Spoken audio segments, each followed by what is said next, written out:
Jumpa lagi Jagat TV TV. Di awal Desember ini, Jagat TV diundang Tekno untuk berkunjung ke pabriknya yang ada di Chongqing, China. Kebetulan, yang berangkat untuk mewakili Jagat Review itu saya, dan saya berangkat bareng beberapa kreator lain juga. Jadi, ada beberapa hal yang ingin dipamerkan Tekno ke kita semua.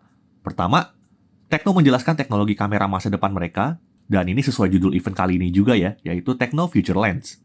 Lalu ada smartphone Tekno Spark 30 Pro yang berkolaborasi dengan Transformers, ada smartphone foldable terbaru mereka, dan terakhir kita diajak jalan-jalan melihat pabrik produksi smartphone-nya. Biar lebih jelasnya, simak aja perjalanan saya kali ini. Selamat datang di video Jajal, Jagat Jalan Liputan.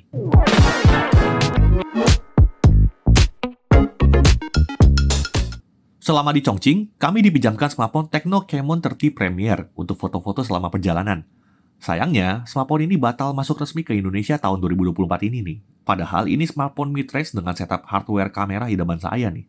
Bayangin aja, semua kameranya 50 megapiksel, kamera utama 50 megapiksel, ada OIS-nya, kamera ultrawide 50 megapiksel juga, kemudian ada kamera periskop 3 kali optical zoom 50 megapiksel juga, dan ada OIS-nya di telefotonya. Bahkan kamera selfie-nya juga 50 megapiksel. Semua kameranya bisa merekam 4K 30 fps, bahkan 1080p 60 fps juga bisa. Mau tahu yang lebih ajaib lagi? Semua kameranya autofocus. Coba kasih tahu saya, smartphone mid-range mana lagi yang bisa kayak begini tahun 2024? Semoga aja ya, Tekno bisa masukin penerusnya resmi ke Indonesia tahun depan, dengan teknologi kamera yang lebih canggih tentunya. Dan kalau bisa harganya jangan mahal-mahal. Harapan saya sih Tekno Camon ini harusnya bisa bersaing di kelas 5-6 juta. Kalau masuk tahun ini, maka pesaing-pesaingnya itu Samsung Galaxy A55, Vivo V40, Realme 13 Pro Plus, sama Xiaomi 14T. Tahun ini smartphone mid-range persaingannya lagi ngeri-ngeri nih, terutama dari sisi kameranya. Yuk Tekno, tahun depan bisalah ikut bersaing di kelas tersebut, oke? Nah, balik ke perjalanan liputan saya kemarin, agenda pertama kita adalah kita diajak untuk mendengarkan presentasi dari tim headquarter Tekno. Untuk sesi kamera dipresentasikan oleh Xiaohan Huang, selaku direktur dari Tekno Image R&D Center. Beliaulah yang bertanggung jawab pada pengembangan kamera smartphone Tekno. Topik yang dibawakan menurut saya cukup menarik. Saya jadi belajar mengenai proses di balik sebuah kamera smartphone dan teknologi apa yang sedang dikerjakan oleh Tekno. Pertama itu soal Tekno Image Matrix. Ini adalah sebuah konsep mengenai cara kerja kamera pada smartphone Tekno.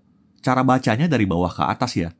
Pertama ada hardware foundation layer, di dalamnya ada modul kamera, layar untuk menampilkan hasil kamera, lalu ada SoC juga tentunya. Semua bagian dalam SoC itu juga dibutuhkan untuk proses pengambilan gambar ya, dari ISP, NPU, GPU, CPU.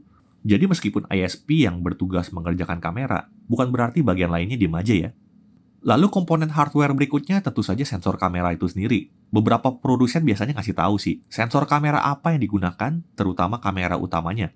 Contohnya, IMX890 itu sensor buatan Sony. ISOCELL HP3 itu sensor buatan Samsung. Lalu ada OV64B itu sensor buatan OmniVision, dan sebagainya. Sensor yang dipakai memang menentukan potensi kameranya. Tapi sensor bukan jaminan kalau kameranya pasti akan bagus. Wah, sensornya Sony nih, pasti hasilnya bagus. Nggak sesimpel itu konsepnya. Masih ada peran SoC yang dipakai dan tuningan dari produsen smartphone itu sendiri. Apa saja sih yang dituning? Kalau kita lihat dari konsepnya ini, itu mulai dari deconstruction layer, engine reconstruction layer, sampai application layer. Ibarat memasak, itu tuh seperti menyiapkan bahan masak, proses masak, sampai penyajian. Sedangkan hardware foundation layer itu lebih ke dapur masaknya. Memang sih, pengguna umum tuh nggak wajib mengetahui prosesnya seperti apa sih di balik layar. Saya tahu betul info-info kayak gini tuh memang untuk developer dan entusias kamera aja. Untuk pengguna umum memang baiknya tinggal terima beres aja, jepret-jepret hasilnya bagus. Selanjutnya, Tekno juga dalam proses pengembangan teknologi Universal Tone. Gini, kalian pernah dengar gak ada pernyataan dari beberapa reviewer kalau smartphone dari China itu cenderung kalau foto orang, warna kulitnya jadi dibuat lebih putih. Belum lagi di combo fitur Beautify. Emak-emak dan cewek-cewek biasanya suka banget pakai ini. Masalahnya, orang yang kulitnya agak gelap, itu juga kena dampaknya. Jadi yang seharusnya memang gelap, jadi dibuat terlalu cerah. Makanya tuh kalau di K2G, itu ada tes yang mereka sebut sebagai tes kopi susu. Itu menurut saya tes kamera yang bagus tuh. Jadi harusnya kamera Tekno di masa depan ketika foto orang bisa merepresentasikan warna kulitnya menjadi lebih akurat. Berikutnya, Tekno juga sedang mengembangkan dua teknologi kamera dari sisi hardware. Pertama adalah EVS Dynamic Snapshot, dan teknologi kedua adalah Tap Any Zoom Dual Prism Telephoto. Istilahnya udah mulai aneh-aneh ya. Wajar ya kalau di dunia teknologi, ada istilah atau jargon-jargon yang nggak bisa langsung dimengerti semua orang. Tapi kita coba bahas dari yang pertama dulu deh. EVS Dynamic Snapshot. EVS merupakan singkatan dari Event Based Vision Sensor. Pada intinya, ini adalah teknologi dari sensor kameranya. Tekno tidak menyebutkan secara spesifik sih sensornya dari produsen mana. Tapi, teknologi EVS ini dikembangkan oleh beberapa perusahaan. Dan nama yang paling familiar di telinga kita sudah jelas adalah, ya tentu saja, Sony. Teknologi sensor ini ditujukan untuk menjawab satu masalah umum ketika foto-foto pakai smartphone, yaitu foto yang blur akibat objek bergerak terlalu cepat. Misalnya, foto orang lagi olahraga, foto mobil lagi melaju, atau mungkin sesimpel foto peliharaan atau anak-anak yang lagi aktif-aktifnya. Jujur kalau disuruh jelasin cara kerja sensornya, saya sendiri juga mabok sih. Prosesnya sangat rumit karena yang dibahas itu sampai pixel per pixel. Dari klaim yang ada, EVS sensor ini bisa mendeteksi gerakan lebih baik ketimbang sensor biasa. Jadi seharusnya, dengan sensor ini bisa menghasilkan foto yang minim blur apapun objek dan situasinya, bahkan low light sekalipun. Oke, teknologi selanjutnya adalah Tap Any Zoom Dual Prism Telephoto. Menurut Tekno, ada 3 tantangan saat menggunakan kamera telefoto. Pertama adalah kesulitan fokus, lalu sering blur, dan tidak ada ruang untuk reframing. Atau bisa kita bilang reframing itu adalah mengatur ulang komposisi foto kita. Jadi dual prism ini lebih ke teknologi komponen lensanya. Normalnya di telefoto periskop yang biasa hanya menggunakan satu prisma untuk memantulkan cahaya. Tekno mengklaim kalau dual prism ini bisa memberikan fokus yang lebih cepat, kestabilan yang lebih baik, dan framing yang lebih presisi. Nah, untuk bagian nama Tap Any Zoom ini cukup mudah dimengerti sih, karena definisinya memang sesuai namanya. Konteksnya, kalau dual prism tadi itu hardware lensanya, kalau Tap Any Zoom ini lebih ke fitur software kameranya sih. Cukup double tap pada objek di kejauhan, maka framing objeknya akan langsung zoom in menyesuaikan objek yang dipilih. Ini lebih praktis sih ketimbang harus zoom in manual. Kurang lebih begitu ya, presentasi mengenai teknologi kamera dari Tekno. Ya saya tahu banget sih, ini masih sekedar teori, saat di pabriknya pun kita nggak dikasih unit untuk testing teknologi yang dijelaskan. Jadi anggap saja informasi ini sebagai kisi-kisi kamera smartphone Tekno tahun depan ya. Setelah presentasi, saya juga berkesempatan untuk cobain smartphone terbaru Tekno yang belum rilis di pasaran. Ini dia Tekno Spark 30 Pro, yang berkolaborasi dengan Transformer. Kita bisa lihat boxnya terasa sangat spesial ya, dengan desain Transformer di sana-sini. Ini gokil banget sih. Tekno Spark biasanya ada di kelas 2 jutaan. Kalau di 2 jutaan kita bisa dapat smartphone sekeren ini sih, tepuk tangan lah buat Tekno. Case-nya juga bukan sembarang case ya. Desain case-nya ini menyatu dengan elemen desain di smartphone-nya, dan case-nya ini juga protektif, gak cuma desain keren doang. Kolaborasinya ini resmi tentunya ya. Ada tulisan copyright-nya di samping, 2024 Hasbro and Paramount Pictures Corporation.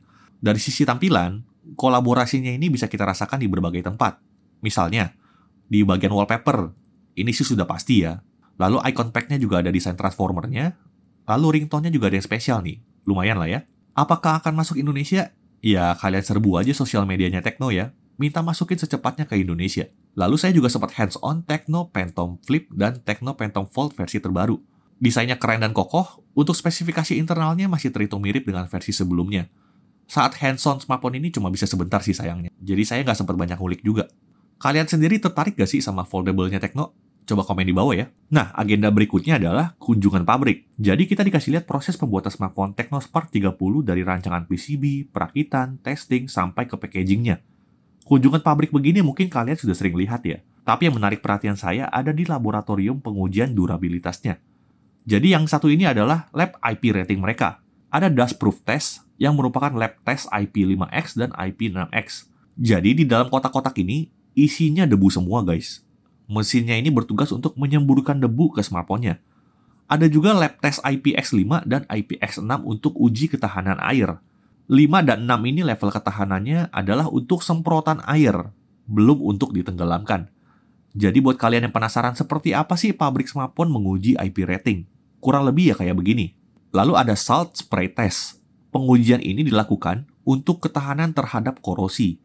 Jadi dengan lingkungan garam seperti ini, smartphone akan diuji selama 24 jam.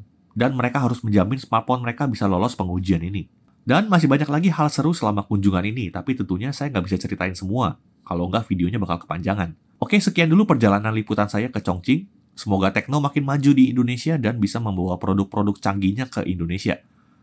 Kita harus selalu ingat ya, makin ketat persaingan brand smartphone. Yang diuntungkan siapa? Ya pastinya kita dong sebagai konsumen. Kita jadi banyak pilihan menarik karena mereka berlomba-lomba memberikan teknologi terbaik mereka. Thank you buat yang udah nonton, sampai jumpa lagi di pembahasan teknologi berikutnya. Saya Chris, jaga TV TV. Bye-bye.